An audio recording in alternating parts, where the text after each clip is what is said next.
คนที่ใส่ชีวิตตามความเป็นจริงยกตัวอย่างครอบครัวครอบครัวใดก็ตามที่มีประกอบชีวิตโดยธรรมโดยความจริงมีทัศนคติหรือมีศรัทธาเสมอกันมีศรัทธาเสมอกันคือมีความเห็นเสมอกันเห็นแบบใดก็ช่างคอยไปตามกันทั้งเบิดโดยธรรมบัดอันนี้เอาครอบครัวโดยธรรมก่อนมีความหักมีความห่วงมีความเป็นใยซึ่งกันและกันและครอบครัวนี่ที่ใช้ชีวิตที่อยู่ตามหลักของความเป็นจริงเกิดยังขึ้นกระช่างพวกนี้สิบ่เสียใจถึงขั้นว่ากันบ่ได้คมบ่ได้เพราะว่าเขามีความจริงในชีวิตในการดำเนินชีวิตคืออนิจจังทุกข์อนัตตานี่คือการประกอบชีวิตที่นั้นมีครอบครัวเหตุจังใดๆตะกี้อาจจะไม่รู้บัดมันรู้แล้วมีครอบครัวแล้วมีความผูกพันกันแล้วมีความรักความห่วงก็เป็นใยกันแล้วแต่ว่าอย่าลืมว่าถ้านำธรรมะความจริงของชีวิตเข้าไปบริหารในครอบครัวนั้นครอบครัวนั้นก็อยู่เด่นอยู่เย็นเป็นสุขบ่ค่อยมีเรื่องเดือดร้อนมีเครื่องคมใจคมอารมณ์คมความรู้สึกในความเห็นแก่ตัวหลายๆอย่างเพราะครอบครัวนั้นสิมีความเกรงกลัวต่อบาปคือเฮ็ดสิ่งใดก็ช่างมันจะย้อนกลับคืนหาพวกเฮาและแม้นสิว่ามีการตายจากกันครอบครัวนั้นสิบ่เสียใจขนาดสิบ่เสียใจอาลัยอาวรณ์ถึงขั้นว่าข่มตัวเองบ่ได้เพราะว่าเขามีความจริงของชีวิตในการใส่ดำเนินชีวิตก็คืออนิจจังทุกสิ่งทุกอย่างหาความเป็นแท้แน่นอนบ่ได้ถ้าเขาไปยึดมั่นผูกพันอาลัยความทุกข์ความโศกเกิดขึ้นกับจิตมากเกินไปจังซี่เขาก็สิถอนตัวออกมาเพราะว่าเห็นทุกสิ่งทุกอย่างเกิดขึ้นล้วนแล้วแต่ไหลเข้าสู่ความแตกดับบ่มีสิ่งใดที่ยั่งยืนบ่มีสิ่งใดที่คงทนถาวรสุดท้ายแล้วก็ต้องแตกดับตายเป็นธรรมดาครอบครัวนี้ก็สิอยู่เย็นเป็นสุขก็คือว่าเวลาไปสวดมนต์ทำวัดก็ไปน้ำกันไปให้ทานก็ไปน้ำกันฟังธรรมก็ไปน้ำกันแม้นว่าบ่ไปน้ำกันก็บ่ขัดขวางกันและผู้ผัวไป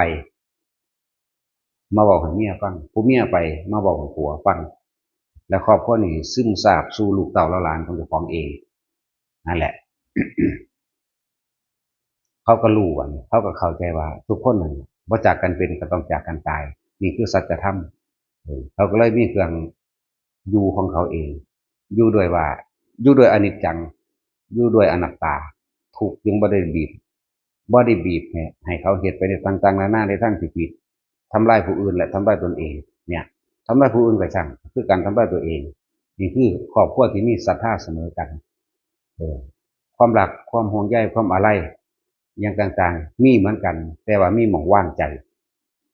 ครอบครัวนี่สิมีหม่องว่างใจเป็นธรรมดาถ้าว่าป่วยเนี่ยเขาสิเตือนกันเลยถ้าว่าผัวป่วยหรือเมียป่วยเขาสิเตือนกันเลยการเกิดเป็นทุกข์มันบ่เขาสิคุยกันเลยการเกิดเป็นทุกข์ความเจ็บไข้ความบ่สบายเป็นทุกข์มันบ่เนี่ยเขาสิเห็นความเป็นอนิจจังความเห็นความเป็นทุกข์ในร่างกายของเจ้าของเองเขาสิบ่โอดโอยเขาสิบ่โวยวายฟูมฟ่ายโทษคุณโทษพี่นี่คือครอบครัวที่คือเอาพระรัตนตรัยเป็นที่พึ่งคือเอาธรรมะพุทธเจ้ามาเป็นที่พึ่งเริ่มพึ่งตนเองแล้วก็พึ่งธรรมคือความจริงพึ่งตนพึ่งความจริงพวกนี้ดำเนินชีวิตด้วยความบ่ค่อยผิดพลาดพวกนี้สิเร็วนั้นการได้รู้ธรรมเห็นธรรมก็จะเป็นไปโดยเสมอกันนั้นจากการเป็นหรือจากการตายคนพวกนี้สิบ่มีความทุกข์ระทมบ่ลำพึงลำพันบ่โศกปริเทวทุกข์คือบ่อาลัยอาวรณ์คิดไปต่างๆนานาสารพัดหาเหตุผลแบบโลกเข้ามาประกอบในความเป็นอยู่ของเขาเด้เขาจะเอาเหตุผลของธรรมเลยเหตุผลของความจริงเลยทุกสิ่งทุกอย่างมีความเกิดธรรมดาดับเป็นธรรมดาแต่เฮาได้ยินได้ฟังมาแล้วความเกิดเป็นทุกข์แก่เป็นทุกข์ความเจ็บไข้ไม่สบายเป็นทุกข์เนี่ยเขาก็เลยอยู่แบบมีที่ว่างใจนี่แหละเอิ้นว่าพึ่งตนพึ่งธรรมพึ่งความจริงนะนั้นสิมีการตายจากกันก็เพราะโศกเศร้าอาลัยเป็นธรรมดาเพราะมันเข้าใจความจริงของธรรมะนั่นเองคือชีวิตเจ้าของเองนั่นแหละความจริงหลายๆอย่าง ในการความจริงทั้งตาทั้งหูทั้งจมูกลิ้นกายรูปรสกลิ่นเสียงสัมผัสและอารมณ์เกิดบ่ได้พวกนี้สิมีเครื่องคมมีเครื่องอยู่อาจจะเสียใจบึบไปอยู่เพราะว่านึกถึงความจริงปั๊บรีบกลับมาอยู่กับตนเองนี่คือครอบครัวที่มีศรัทธาเสมอกันศีลเสมอกันปัญญาเสมอกันจังว่าพวกนี้ที่บ่คอยขัดบ่คอยแย่งบ่คอยผิดเพี้ยงกันดอกแต่ว่าครอบครัวใดก็ช่างมีความรักเสมอกันแต่ว่าครอบครัวที่ว่ามีความรักเสมอกันเป็นห่วงใยเสมอกันแล้วครอบครัวอีกครอบครัวนี้ที่เป็นครอบครัวที่ว่าเวลาเกิดหยังขึ้นก็ช่างเจ็บปวดป่วยก็ช่างมักสิโทษคุณโทษพี่ครอบครัวนี่และความเห็นสิแก่ตัวที่มากที่หนึ่งเมื่อมีการพลัดพรากจากสิ่งที่รักครอบครัวนี้สิขมขื่นสิโศกเศร้าสิคิดถึงหลายๆอย่างในการที่สิว่าโทษสิ่งอื่นบ่ได้เห็นความจริงโดยสัจธรรมสิโทษว่าเป็นน้ำผู้นั้นเป็นน้ำผู้นี้เป็นน้ำผีน้ำสางดินฟ้าอากาศเป็นน้ำมีแต่โทษอันอื่นบ่มองเข้าถึงความจริงหลักธรรมเวลาจากกันเป็นก็โศกเศร้าถึงกันได้คนพวกนี้แต่งเรื่องเล่าจังสั่นจังสี่เลยลักษณะเวลาตายนี่เหงาเศร้าซึมเบิดอะไรตายอยากเป็นลักษณะนี้คือครอบครัวที่มีธรรมกับบ่มีธรรมมันเสมอมันสิต่างกันได้บ่ได้คือกันเด้อนั่นแหละจังว่าธรรมะถึงมีคุณค่ามากที่สุดในชีวิตของทุกคนถ้าผู้ใดเห็นค่าธรรมะก็คือเห็นค่าของตนผู้ใดบ่เห็นค่าธรรมะก็คือความเห็นแก่ตนนี่มันคนละอย่างกันอยู่เห็นบ่ล่ะแล้วครอบครัวที่ลักษณะนี้มักสิรังแกข่มเหงมักสิเอาเปรียบนะหากินอยู่เฉพาะตนนั่นแหละมีก็บ่คอยแบ่งปันแม้นแบ่งปันก็แบ่งปันในลักษณะเหตุเพื่อผลประโยชน์คิดเบิ่งดีๆเด้อพวกนี้เฮ็ดเพื่อผลประโยชน์กูให้มึงต้องให้กูลักษณะนี้บ่คือครอบครัวนี้ครอบครัวนี้ให้ทำดีเนี่ยเขาบ่ได้ไปหวังเอาดีหรอกเขามีความเข้าใจลึกซึ้งดีแล้วทำบุญก็บ่ได้ไปหวังเอาบุญจักบ่ปล่อยว่างนั่นแหละมันสิต่างกันเด้พวกนี้คำว่าทำดีของเขาคือทำสิ่งหนึ่งเพื่อแลกสิ่งหนึ่งแค่นั้นเองทำเพื่อผลประโยชน์แต่ว่ามีผลประโยชน์จะไม่ทำผลประโยชน์ในความเห็นแก่ตัวครอบครัวนี้สิบ่เห็นแก่ตัวเห็นแล้วไปมีหยังแบ่งปันไปแล้วก็บ่ได้มีความหวังว่าสิได้สิ่งใดสิ่งหนึ่งขึ้นมีความต่างกันเห็นบ่พอเข้ามาคิดเบื้องโดดคนเฮาบ่จากกันเป็นก็จากกันตายเจ้าจะจากกันทั้งที่เกลียดก็ช่างจากกันที่ทั้งที่รักก็ช่างสองสิ่งนี้นำพาไปเกิดทุกข์เบิดจากกันทั้งที่รักอยู่ห่วงหาอะไรลำพึงลำพันอาวรณ์โศกเศร้าบ่ว่าสิจากเป็นจากตายก็ช่างคนพวกนี้ความทุกข์บีบคั้นให้ดิ้นรนไปหากันซั่นบัดนี้จากกันตาย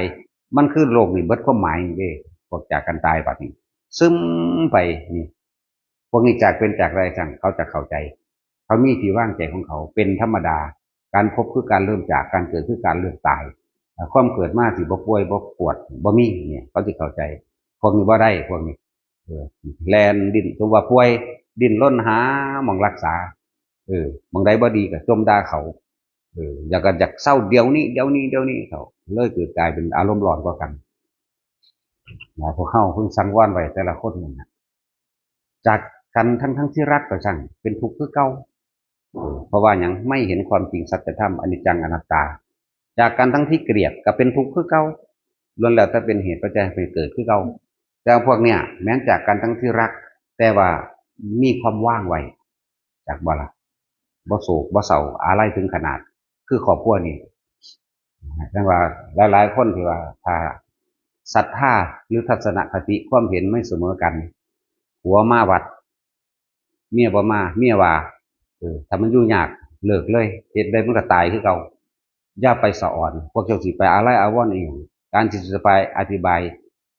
เหตุผลแห่งธรรมะเหตุผลแห่งความจริงของไปของมันในการเข้าไปรู้เห็นลึกซึ้งของไปของมันเอาให้กันบ่ได้เฮ็ดจังได๋มันก็ต้องแม่นพวกเจ้าบ่เลิกพวกเจ้าก็ผิดกันอยู่ซั่นสุดท้ายพวกเจ้าก็ตายอยู่คือเก่านั่นจึงบอกว่าถ้าผู้ใดมีความเด็ดเดียวเด็ดขาดสัตว์โลดต้องไปสนถามเมียมาวัดผัวหวงความนั้นก็มีก็เบิ่งดูมันหักเจ้าของบ่ทั้งผัวทั้งเมียนั่นน่ะเบิ่งสิว่าข้อยหักเจ้าหักหลายทำเพื่อเจ้าบ่แม่นนะแต่ถ้ามันต้องยอมรับได้ทุกอย่างไหมยอมรับได้ว่าเขาเป็นแบบนี้ก็ยอมไป แม้แต่เอาผัวใหม่พุ่นก็ย่อมให้มันตัวแต่ว่าหักไหมเข้าใจบ่ล่ะเอาเมียใหม่ก็ย่อมให้มันตัวแต่ว่าหักไหมก็คือรับได้เข้าใจว่าล่ะรับโดยบ่ต้องรับแบบความหมายภาษาโลกว่ารับได้แต่ถ้ามันคือรับโดยบ่ต้องรับนั่นแหละจังว่าเฮ็ดจังได๋ก็สร้างทุกคนอยู่ในนี้เจ้าสิฮักกันเพียงใดก็สร้างตายคือเก่าแต่ว่าเจ้าเป็นหยังคือว่าตายก่อนตายมันเป็นนี่นะเห็นอนิจจังเห็นอนัตตาทุกข์มันสิมาจากไสถ้ามันเห็นตัวนี้แล้วมันรองรับภาวะความสิเป็นไปในภายภาคหน้าเพราะสิ่งใดสิ่งหนึ่งเกิดธรรมดาสิ่งหนึ่งดับธรรมดาก็เป็นจังซั่นคือเขาว่าศาสนาเสื่อมเพราะนั่นเพราะนี่มันบ่ได้เสื่อมเพราะนั่นเพราะนี่ดอกเสื่อมเพราะมันเกิดบอกมามันขาดโลดสิ่งใดสิ่งหนึ่งเกิดเป็นธรรมดาสิ่งหนึ่งก็ดับธรรมดาศาสนาพุทธเสื่อมเพราะว่าเสื่อมเพราะว่ามันเกิดเท่านั้นแล้วจักว่าล่ะศาสนาใดมันก็เสื่อมคือกันโตสิว่าอย่างตะพุทธเนาะเพราะสั่นฟังบ่เข้าใจบ่คนแสดงอยู่สิ่งใดสิ่งหนึ่งเกิดเป็นธรรมดาสิ่งหนึ่งดับเป็นธรรมดาพุทธศาสนาเกิดขึ้นมาแล้วมีผู้รู้ผู้หนึ่งนำความจริงออกมาเว้าสุดท้ายมาแล้วมันก็ต้องดับไปเพราะว่าบ่มีผู้เฮ็ดนำแน่ก็เพราะว่ามันเกิดมันเลยดับศาสนาใดเกิดศาสนามันก็ดับคือกันสิว่าอีหยังอันนั้นมันเป็นเรื่องไกลมันเป็นเรื่องไกลอันเกี่ยวกับว่าศาสนาเกิดศาสนาดับเรื่องโลกเกิดโลกดับก็คือกันก็เป็นเรื่องไกลนะมันยันทุเลมันเป็นเรื่องที่ไกลอยู่แต่พวกเขามองไปเห็นแต่ว่าพวกเขามองเห็นเขาเห็นเห็นยังเขาก็เห็นในนี่แหละในทัศนคติในปัญญาของเขานั่นแหละเขาก็เห็นโลกนี้เดินทางเข้าสู่ความแตกดับภาษายังชีวิตพวกเขาสั้นๆเนาะเขาถึงมาหยุดอีหยังกับโลกน้อยๆอันนี้เนาะต้องพวกเจ้าขึ้นไปอยู่สู่ห่วงแห่งอวกาศเบิ่งดูในจักรภพอันนี้เนี่ยโลกจักอยู่ใสเด้เนาะบัดนี้จอมต้อมเขามาหาโลกนี่ดูกูอยู่ใสของโลกเห็นไหมจะมาห่วงอีหยังกับของเขาสมีอารมณ์นะเปลี่ยนหน้าดีๆคนเฮาเป็นทุกข์เป็นทุกข์อย่างก็เพราะว่าอารมณ์ความรู้สึกในความพอใจตัวเดียวนั่นแหละถ้าว่าความพอใจตัวเดียวนั่นนะสิหามาตั้งเบิดพ่อหรอบอกความว่าพอใจมันพ่อคักหรอบอกแต่ว่าได้สิ่งนี้มาแล้วพอใจละกูเลยแล้วกูสิพ่ออีกกูบ่หาอีกมีอยู่บอกบ่มีนะเนาะได้อันนี้แล้วก็อยากได้อันนี้อยู่คือเก่านั่นแหละถามเบิ่งความพอใจมันอยู่หม่องใดมันมีอยู่บอกนั่นแหละแต่ว่าได้สิ่งนี้แล้วกูสิพ่อเลยกูสิบ่เอาอย่างอื่นเอาเบิดทุกคนอยู่ในนี่บ่มีดอกนั่นแหละถ้าบ่เห็นต้นเหตุของมันต้นเหตุของมันคือหยังความคิดเท่าพี่ความคิดความอยากความใดความเป็นอยู่เด้อยากได้แล้วก็อยากเป็นเนาะได้มาดังใจแล้วพอใจแล้วก็บ่เห็นว่าสิพ่อแค่นั้นนะเป็นนี่ยังมากกับสร้างบ่อนไทยก็ดีเมื่อเป็นไปแล้วก็ยังอยากเป็นปล่อยปันนั้นไปอีกอยู่เด้เนี่ยจึงบอกว่าหาเบิ่งเด้ออะไรแต่เฮาเห็นความลึกของตัวเฮาเองนั่นแหละความยินดีพอใจตัวนั้นราคะพอใจในรูปในรสในกลิ่นในเสียงสัมผัสอารมณ์ความรู้สึกนี่ความรู้สึกพอใจแต่เฮาเห็นทุกสิ่งทุกอย่างบ่เที่ยงแท้แน่นอนบ่ที่รั้งยั่งยืนมันก็เห็นความดึกของมันมันก็เป็นของมันจังสั่นเฮาก็ปล่อยเฮาก็ว่างของมันเองหรอกและจะตายจากกันด้วยความรักหรือจะตายจากกันด้วยความเกลียดมีค่าสมานกันเพราะไปเกิดด้วยกันทุกเสมอกันจากว่าล่ะและครอบครัวที่มีธรรมตายจากพวกหนึ่งจะว่าคอยเกลียดกันหรอกเพราะว่าเข้าใจความจริงอนิจจังอนัตตานี่คือความจริงของโลกคือความจริงของโลกคือสิ่งใดเกิดสิ่งนั้นดับอนิจจังทุกขังอนัตตานี่คือความจริงของโลกเขาบอกเรื่องธรรมะบัดนี้ต่างประเทศหรือประเทศใดก็ช่างศาสนาใดก็ช่างบ่เลือกศาสนาเกิดตายคือกันเจ็บปวดป่วยคือกันแต่มีความเห็นแก่ตัวก็เห็นแก่ตัวแบบเดียวกันแล้วครอบครัวที่มีธรรมะเขาเห็นความจริงเขาเห็นที่สุดของชีวิตที่สุดของโลกสิ่งใดสิ่งหนึ่งเกิดสิ่งนั้นดับเนี่ยเขาว่านใจแก่แล้วเขาเริ่มบริทุกข์มันบอกตายทั้งที่รักแต่ความรักของเขานั้นมันต่างจากรักของปุถุชนคนทั่วไปมันต่างจากรักแบบโลกความรักของโลกหวงเอาไว้เพื่อสนองตัณหาตนบ่แม่นความรักแท้บ่แม่นความรักจริงแต่ความรักโดยธรรมบ่ได้หวงเอาไว้เพื่อสนองตัณหาตนจริงคือประคองกันไปในทางที่มันถูกมันต้องประคองกันไปในสัมมาทิฏฐิประคองกันไปเพื่อจะให้เห็นอนิจจังอนัตตาประคองกันไปแบบนี้เวลาแม้นสิตายกันช่างเขาสิเตือนกันเลย เออเจ้าพังคำพุทธเจ้ามามากแล้วเจ้าอย่าหวันไหวเด้อแม้นผู้สิตายก็อย่างเจ้าบ่ต้องห่วงใครดอกให้เจ้าห่วงเจ้าเองเนี่ยเขาเตรียมตัวตายเข้าใจบ่ตั้งแต่เขาบ่ทันได้ป่วยอยู่พุ่นล่ะเขาเตรียมไว้แล้วเออผู้ผัวผู้เมียไปบอกตั้งใจเด้อตั้งใจเด้อนี่ตั้งใจตายเคยเห็นแล้วเด้ครอบครัวแบบนี้จะเลยเจ้าบ่ต้องห่วงใครดอกเจ้าห่วงตัวเจ้าเด้อเนี่ยคอยเตรียมตัวนานแล้วมันบ่ธรรมดาเด้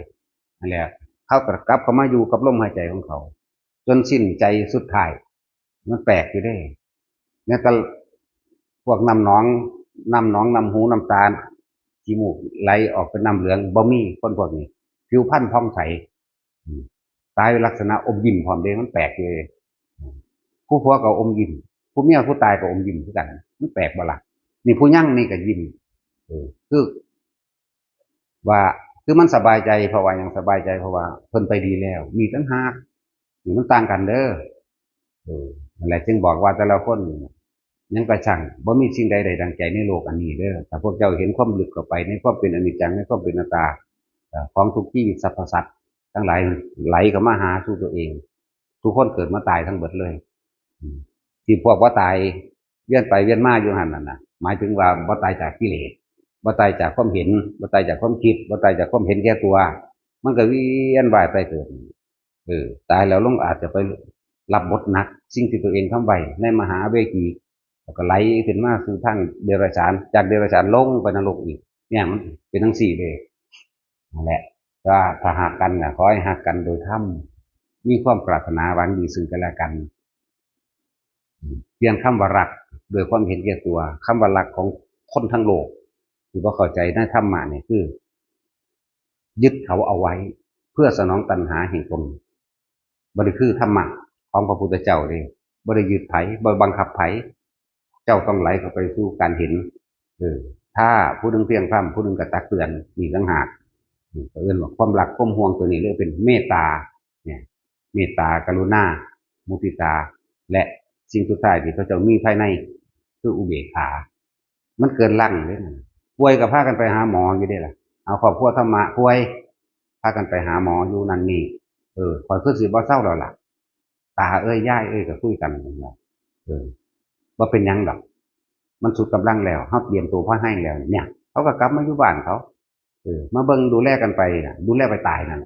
ยังก็ดีพวกนั้นก็ดูแลไปตายคือกันพอครอบครัวที่สนองตัณหาตัวเองเข้าใจว่าล่ะ